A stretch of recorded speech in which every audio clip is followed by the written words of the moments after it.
apa nih? Coba santai aja coba di belakang kamera aku bayangin apa. 3, 2, 1 action yuk. Oke, assalamualaikum warahmatullahi wabarakatuh. Kembali lagi di channel Yuk Ngobrol santai bareng Mas Yoyo, Mas Yoyo dan Ustaz Iza.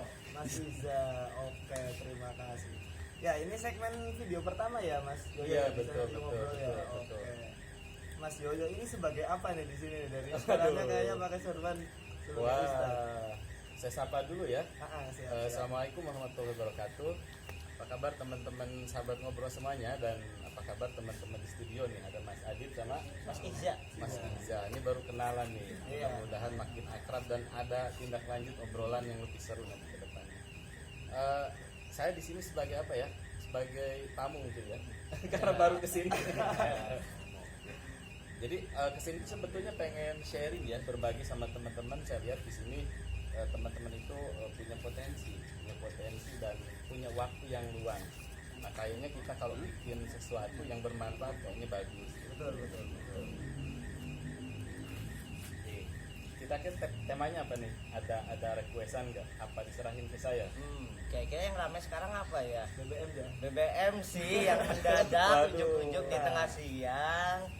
Yang kemarin katanya mau tanggal 1 tapi nggak jadi gitu. Ketiduran, mungkin ketiduran ya adminnya. Udah, orang-orang udah ngantri sampai jam 12 malam. Taunya nggak jadi naik. Ya. Media hari ini kan dipenuhi sama ini ya Mas Yoyo ya. Sama Sambo, pesulap sulap merah, dan apa tuh terakhir BBM. BBM. Kalau kita ngobrol itu kayaknya kurang asik atau gimana tanggapannya Mas Yoyo sendiri gimana? Kita ngobrol sulap merah aja kayaknya biar seru ya. Boleh, Biar seru. boleh. Kayaknya BBM itu agak berat ya, agak berat dan kayaknya ini butuh pendalaman materi. Ya. Nah, jadi teman-teman gini, ada fenomena unik ya, diawali dari Ibu Samsudin tentunya. Itu ketika didatangi oleh siapa namanya, Marcel ya. Marcel itu datang ke sana, kemudian ingin klarifikasi. Nah, cuma di sana itu Marcel tidak disambut dengan baik gitu kan, malah ditanya KTP, bahkan dituduh yang macam-macam. Yang saya garis bawahi justru yang unik dari Marcel itu, beliau kan anak muda ya, anak muda dan dari stylenya bukan ustadz gitu. Tetapi misi yang dibawa adalah misi ustadz, karena ingin memberantas perdukunan ya, dan tentu saja misi berikutnya ingin mencerdaskan masyarakat Indonesia. Nah, tetapi yang unik dari Marcel itu kalau saya melihat itu dari sisi keberaniannya. Keberanian yang saya pikir saat ini itu jarang dimiliki oleh anak muda. Kenapa dia dikatakan berani? Karena dia kan konsekuensinya kita tahu ya. Sampai dukun-dukun di Nusantara itu sudah mengancam mau nyantet, tapi kayaknya dia santuy aja gitu. Santuy aja, bahkan nggak kelihatan takut gitu. Nah, itu yang pertama. Yang kedua, Marcel juga harus menghadapi konsekuensi hukum, di mana oleh Persatuan Dukun itu dilaporkan ke Polda Metro kalau tidak salah, tetapi Marcel lagi-lagi tidak bergeming, dia santuy. Nah, di sini oh iya, sosok Marcel ternyata orangnya berani gitu. Bahkan tidak berlebihan ketika dinobatkan sebagai man of the week ya, orang yang paling berani maksudnya akhir-akhir ini gitu. Gitu. Jadi Mas Ija sendiri gimana nih menyikapi Marcel itu? Saya memandang dari sisi apa yang dilakukan Marcel ini sebenarnya gimana ya, sangat sesuatu yang tugas mulia sebenarnya, dan Betul. sebenarnya banyak orang yang dalam tanda kutip sudah tidak setuju dan tidak menyukai dengan hal-hal dan apa klinik dan berbau-bau dukun-dukun, oknum dukun gitu ya. Tetapi sejauh ini baru Marcel gitu, Betul. yang bahkan notabene-nya dia bukan ustadz gitu. Betul, Dia nggak pernah sebelumnya ceramah atau gimana gitu. Tapi beliau dengan berani gitu mengkritisi atau mungkin ya menantang dukun-dukun, dan memang itu suatu Marcel mungkin bisa kita klasifikasikan bahwa Marcel itu sudah menjadi dai bagi umat ini gitu ya. Menjadi dai dengan caranya dia sendiri gitu, karena kan dakwah itu bukan hanya harus bersorban atau mungkin berpeci ya. Waduh, ini saya berarti salah dong berkorban. Oh enggak lagi dakwah. Enggak lagi dakwah, kita lagi ngobrol-ngobrol aja gitu ya. Dari sikap Marcel ini bisa apa ya, dengan apa ya, yang banyak hal yang terjadi di saat ini Gitu. Marcel itu semakin menunjukkan bahwa sebenarnya banyak orang-orang yang pembohong di luar sana gitu, yang omongannya tidak bisa dipegang. Omongannya tidak bisa dipegang, dan bagaimanapun lah macam-macam orang di sana. betul. Mas Adit gimana nih pandang Marcel itu? Ini kok kalah saya jadi hostnya nih? Jujur tadi aku kaget kenapa Mas Yoyo milih pesulap merah padahal aku nggak ngikutin sama sekali. Iya, nggak ngikutin sama sekali soal pesulap merah, Sambo, apalagi Pertamina. Karena yang diikutin siapa? Cewek nih jangan-jangan. beranda aku tuh berandanya Mobile Legends. Waduh. Legend. Terus FF ya. Enggak. Kalau Kenapa? kayak anak-anak Mobile Dan Legends. darda burik Tapi gimana gitu. slot enggak ya? Slot Enggak. Enggak. Slot terus Nggak ada modal. kakek Zeus sih gitu enggak. Kayak Zeus Jadi, dong. media akhir-akhir ini tuh menurutku sebenarnya kurang menarik. Kurang menarik. Kalau aku ngeliat sendiri kurang Betul, menarik. betul. Semuanya sangat monoton. Kemarin Citayam tuh rame. Betul. Citayam rame terus abis ada lagi tuh Citayam apa lagi tuh lah ya.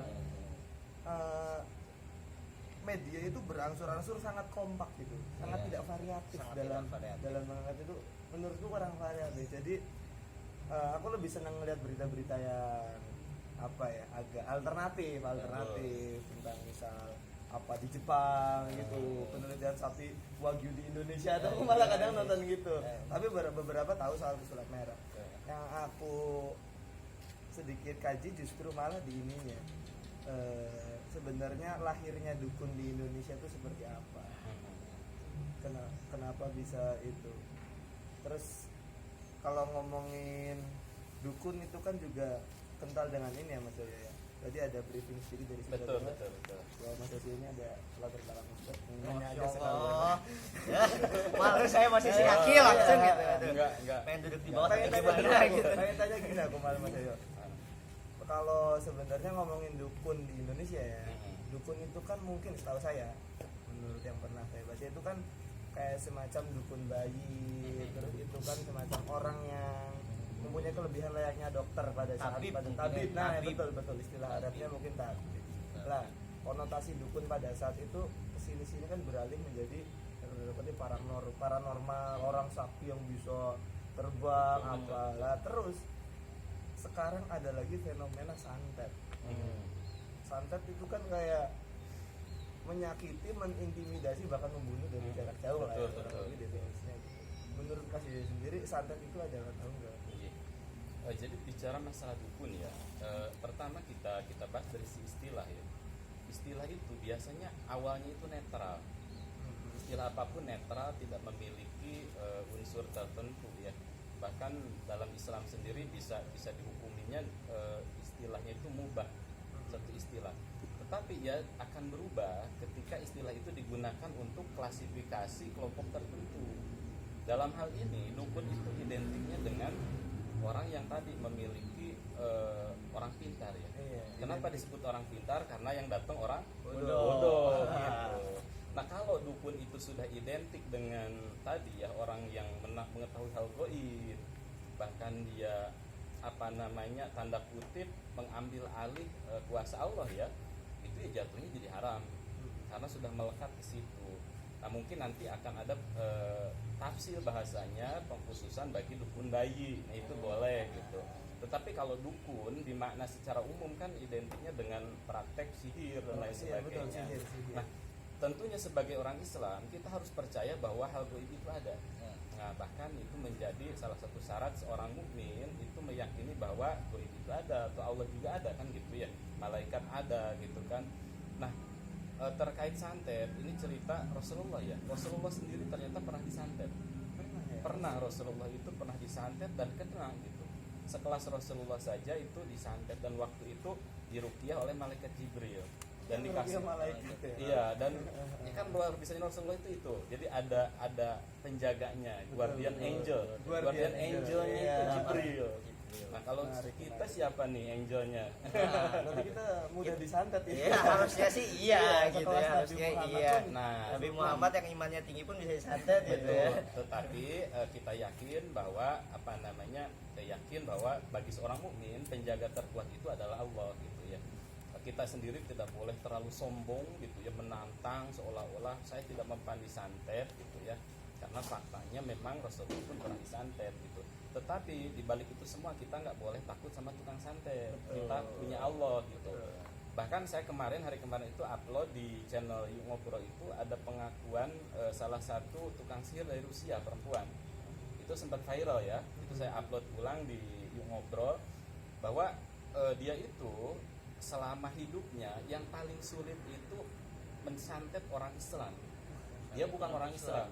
Kenapa katanya? Betul, karena gini, orang Islam itu ketika saya mensantet itu kan harus membayangkan wajahnya. Ketika saya membayangkan wajah orang Islam itu wajahnya itu buram. Bahkan ketika saya coba untuk masuk secara natural, supranatural, itu saya itu seolah-olah ada kekuatan yang menarik saya keluar, menangkis dan saya kesulitan sekali. Ternyata menurut dia orang Islam itu orang yang paling dekat dengan sesuatu. Menurut dia sesuatu bilangnya. 5 hari sekali mereka itu komunikasi dengan penjaganya. Saya tidak tahu penjaganya itu siapa, tetapi itu sangat protektif banget. Kata si tukang sihir itu bukan Islam kok. Justru kalau agama-agama lain itu mudah, tetapi untuk orang Islam itu paling sulit untuk disantet. Tetapi catatan di sini adalah orang Islam yang taat, yang dia bahasakan 5 kali sehari dia berkomunikasi dengan penjaganya. Berarti 5 kali sehari apa Mas? Sholat. Ya, tentunya karena di sholat itu kan ada komunikasi ya kita dengan Allah, Allah yang menjaga kita. Jadi itu, jadi santet itu ada, kita yakini, tetapi kita nggak boleh takut. Kita ada Allah yang akan melindungi kita selama kita taat kepada Allah ini gitu. Lalu saya ingin nanya, Ustaz. Jadi tadi mungkin saya perspektif kacamata orang awam aja Iya, ya, betul, yang betul. sebut aja orang yang tidak terlalu percaya gaib. Misalkan memang dukun itu ada, sihir itu ada, kenapa sosok Marcel yang dengan terang-terangan yuk santet saya gitu tidak kena santet? Betul. Gitu. Jadi begini, Marcel sendiri ketika dia diwawancari sama Ustadz Faizar ya, beliau sendiri contoh dalam fenomena kesurupan dia itu mengklasifikasikan ada beberapa. Jadi rata-rata itu tidak murni kesurupan itu, ada yang dari penyakit psikologis, ada yang penyakit yaitu histeris ya, ketika ada anak sekolah kesurupan rame-rame itu bukan kesurupan jin menurut beliau, tetapi itu karena histeri gitu, karena ketakutan berlebih sehingga ada gelombang tertentu dia connect gitu, nyambung. Nah, tetapi kata Marcel ada juga penyebab jin, tapi ini kasusnya jarang, itu ada gitu. Jadi Marcel sendiri dia meyakini bahwa santet itu ada, goib itu ada. Nah, tadi kenapa Marcel saat ini menantang disantet dan sampai saat ini belum kena, ya kembali lagi itu Allah gitu ya. Perlindungan Allah. Betul, karena Umar bin Khattab saja dulu ketika memiliki iman yang kokoh yang kuat, ketika dia berjalan di satu lorong itu jin itu tidak berani berhadapan dengan Umar. Dia berlari gitu ya, jadi tidak mau berhadapan. Bayangkan imannya Umar itu sampai jin itu lari kocar kacir. Kalau kita kan sampai dimasukin sama jin. Kalau Umar itu jangankan dimasukin, ketemu aja nggak mau gitu. Jadi ketika Marcel saat ini belum kena, yaitu kembali Allah lah yang melindungi beliau gitu, melindungi beliau. Dan fenomena unik misalkan gini, ada kalau hipnotis Ya. di TV kan suka ada hipnotis Ya. penonton suruh maju ke Buya depan. dulu ya, sangat keren.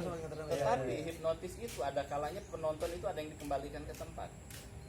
Kenapa orang yang dipanggil ke depan terus dibalikin lagi ke tempat? Karena orang yang dipanggil itu dia tidak mempercayai adanya hipnotis dan dia punya keyakinan yang kokoh, saya tidak mempan hipnotis.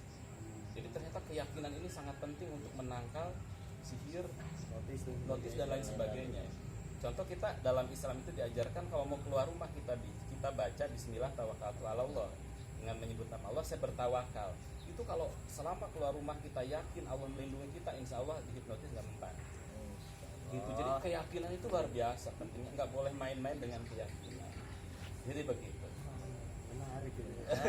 Ini kayaknya harus ada part 1, part 2, part 3. Ini baru bicara pesulap merah, belum pesulap hijau, kuning dan lain-lain. Kuning, hijau, Langit yang biru. Gitu ya.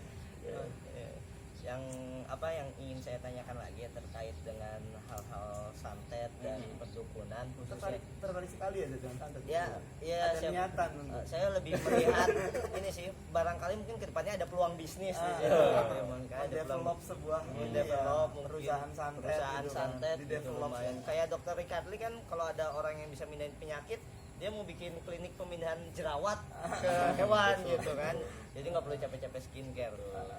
Nah terkait dengan ini ya santet dan perdukunan Dan, iya, ya betul, dan betul, hal-hal klinik di Indonesia, atau mungkin lebih tepatnya mungkin di lingkungan saya aja gitu ya, di lingkungan saya banyak sekali hal-hal seperti itu dibalut dengan agama. gitu, dibalut dengan agama yang saya pernah bertemu dengan salah satu orangnya setelah mendengar setelah terjadi fenomena Marcel. Saya pernah ketemu dengan salah satu orangnya, beliau menjawab itu mah Marcelnya aja yang kurang itu.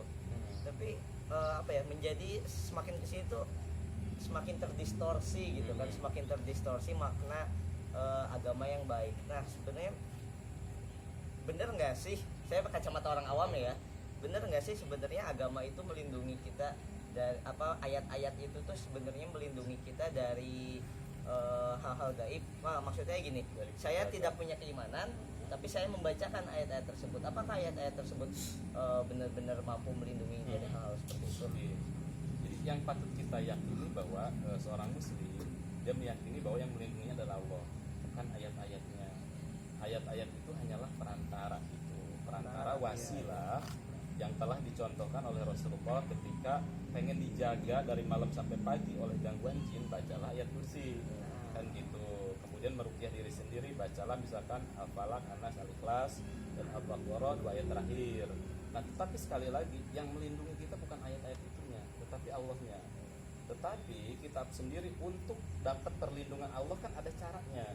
Nah caranya ya tadi dengan menggunakan ayat-ayat yang dicontohkan oleh Rasulullah SAW. Tetapi gini, tadi menyambung pertanyaan Mas Adit ya. Jadi saat ini ada fenomena istilah uskud, ustadz dukun.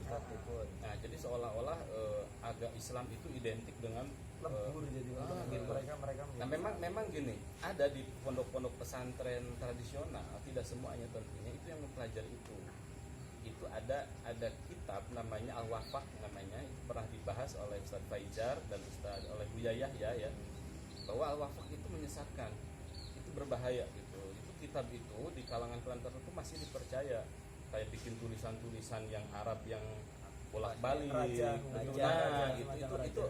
Itu kemungkinan dari kitab itu, dan itu tidak boleh dibaca menurut Buya Yahya ya, yang dari kalangan Nahdlatul Ulama, karena kitab itu ada di beberapa pondok Nahdlatul Ulama.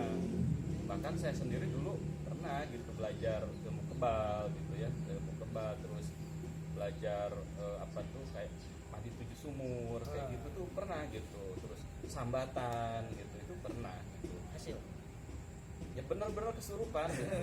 Cuman ada kisah lucu waktu itu kita belajar sama teman-teman itu waktu SD, dulu kan tidur tuh di musola. Kita ada pembimbing, kita itu puasa tahan pukul. Puasa tahan pukul itu 7 hari 7 malam. Enggak. Jadi puasa 7 hari tetapi enggak boleh makan makanan yang bernafas. Ayam, bebek nggak boleh. Mutih bahasanya. Nah itu satu ketika malam ke-8 itu dites tuh, melingkar gitu ya, banyak kan. Ayo siapa yang mau nyoba gitu ya. Terus teman-teman saya tuh ada salah satu orang yang berani, kecil dia paling berani, saya gitu, maju ke depan di tengah-tengah, ditutupin pakai kaos kepalanya, diambil genteng sama guru saya, dikeprak gitu. Tahu gimana? Pingsan. Nah setelah kelayangan pingsan itu gini nggak ya siapa lagi, nggak ada yang berani maju. Mungkin setelah puasa yang lain puasa dia makan di warteg gitu ya, bisa jadi dia ngumpet ya. Tetapi intinya hal-hal seperti itu tidak dicontohkan oleh Rasulullah ternyata, karena Rasulullah saja makhluk yang paling istimewa, paling dijaga oleh Allah. Dia itu pernah berdarah ketika perang, bahkan pernah itu besi yang ada di gantungan besi yang ada di topi besinya itu nancap ke kepalanya, bahkan ketika dilempari di toib pernah pelipisnya berdarah. Rasulullah saja kelas Nabi dan Rasul, manusia terbaik sepanjang zaman, itu tetap terluka dan betul. Bahkan kalau para sahabat dulu itu justru mencari syahid, perang tuh pengen mati gitu ya, bukan sekarang takut mati gitu kan, dengan belajar kebal dan lain sebagainya gitu. Ini menunjukkan bahwa itu tidak dicontohkan oleh Rasulullah. Jadi berarti dari situ kelihatan banget ya orang yang ingin cari kebal itu orang Tidak. yang imannya Tidak, ya secara iman iya, Iya. terus juga tidak percaya diri. tidak ya, percaya Tidak diri, percaya tidak diri. percaya diri dengan skill dia bela dirinya. ya iya gitu. Tidak. Tetapi gini, Islam sendiri ada mengenal yang disebutkan karomah. Karomah, saya itu bisa Allah diberikan karomah. Tiba-tiba saya nggak mempan dibacok, itu bisa. Tetapi karomah itu tidak bisa dimiliki, tidak bisa dipamerkan, tidak bisa dimiliki, tidak terus-terusan. Nih saya kalau dibacok pakai golok saya nggak mempan. Jadi karomah itu datang tiba-tiba atas izin Allah dan diberikan kepada siapapun. Perlindungan yang sangat Perlindungan. gagah. Betul, itu karomah atau disebut juga maunah. Nggak bisa di request ya kalau Iya, gitu. Jadi karomah itu memang ada orang nggak mempan dibacok atau apa, tapi itu sifatnya itu insidental ya, sesuatu Insidental, yang betul. insiden gitu ya. Jadi nggak buat dipamer-pamerin. Mm-mm. dan nggak ada amalan khusus biar dapat karomah juga nggak ada. Ya paling kuncinya itu gimana caranya kita menjadi wali Allah, kekasih Allah. Kekasih Allah itu tentunya orang yang soleh ya. Ketika orang itu soleh, dikasih oleh Allah, dicintai oleh Allah, insya Allah Allah berikan karomah dan maunah. Dan di saat yang kita pun sebenarnya udah tahu insidental. Betul, insidental. Jadi tidak jadi buat pamer-pamer atau Iya. disombong. Kayak kemarin si Jindan tuh. Ya Jindan ya tuh. itu. Oh, yang kemarin mau cucunya ditusuk, Tanjung Priuk apa ya? mau ditusuk sama Richard Lee itu Iya. sampai pakai jarum apa tuh? Apokel. Pokoknya tuh gak mau, takut dia Iya. gitu. Dan lucunya sekarang itu dia berkhianat dari kelompok dukunnya. Jadi dia itu sampai dimarah-marah kan pengacaranya si Jindan tuh berkhianat karena sekarang udah gabung sama Richard Lee. Iya. Udah kadung terkenal mungkin Iya. ya. Pun sekarang jadi selebriti. Jadi selebriti. Iya, justru pengen jadi artis ya. Itu Beneran mungkin jadi ya. selebriti. Itu ya teman-teman ya, seru ya ngobrol bareng sama Mas Yoyo garis miring Ustadz ya. Sama Mas Isya dalam Dalam kurung Ustad bukan gak sih? Tanda kutip Ustad.